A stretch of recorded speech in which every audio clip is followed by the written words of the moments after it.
Jeter l'argent par les fenêtres, donner une subvention sans réfléchir, cette époque est révolue. Aujourd'hui, les collectivités signent des conventions. La ville de Saint-Nazaire en a élaboré une avec 9 clubs dits de haut niveau. Une convention sur 3 ans de l'ordre de 700 000 € par an. Alors quel intérêt pour les clubs et quel intérêt pour la ville? C'est ce que nous allons voir.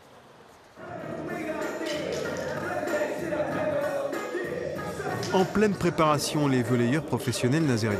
Leur championnat, la Ligue B, la 2e division, commence début octobre. 250 000 €, c'est ce que la ville de Saint-Nazaire verse chaque année pendant 3 ans au club de volley.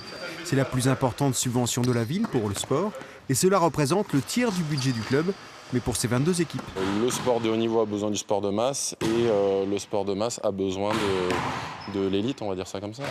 La part allouée à l'équipe professionnelle est pas si élevée que ça. Et si on fait un comparatif avec les autres équipes de notre division, le soutien de la ville va plus se situer dans les soutiens bas que dans les villes qui soutiennent de manière importante leur club professionnel. Donc on a conscience de ça, mais à l'inverse, le financement et le soutien des partenaires privés est le plus important dans notre division.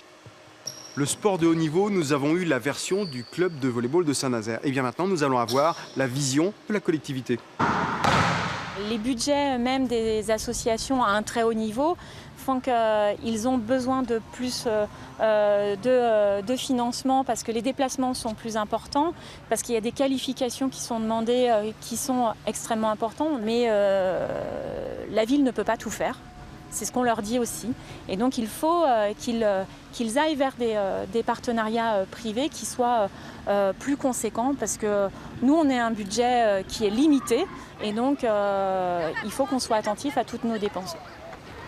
Un éducateur salarié, 247 licenciés, quelques athlètes de haut niveau et une subvention, tout cumulé de 31 000 € par an, allouée par la ville de Saint-Nazaire. Vous êtes à l'ESCO 44, le club d'athlétisme nazérien.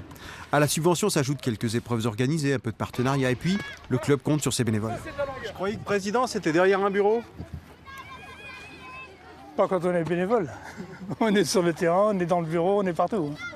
La convention club citoyen de haut niveau lie la ville de Saint-Nazaire et le club d'athlétisme sur 3 ans. C'est bien 3 ans. Ça nous permet d'acheter davantage de matériel, de faire davantage de regroupements, d'envoyer les jeunes en compétition dans de meilleures conditions. C'est-à-dire qu'au lieu de partir pour le jour même, quelquefois on peut partir la veille, donc ils sont dans de meilleures conditions. Nous, ce qu'on souhaite, c'est amener nos jeunes qu'on a à l'école d'athlétisme en poussin, les amener au plus haut niveau avec nos moyens. Allez, nous quittons Saint-Nazaire, son stade Léo Lagrange, sa rue Léo Lagrange, avec une pensée pour celui qui fut le premier ministre des Sports, c'était en 1936.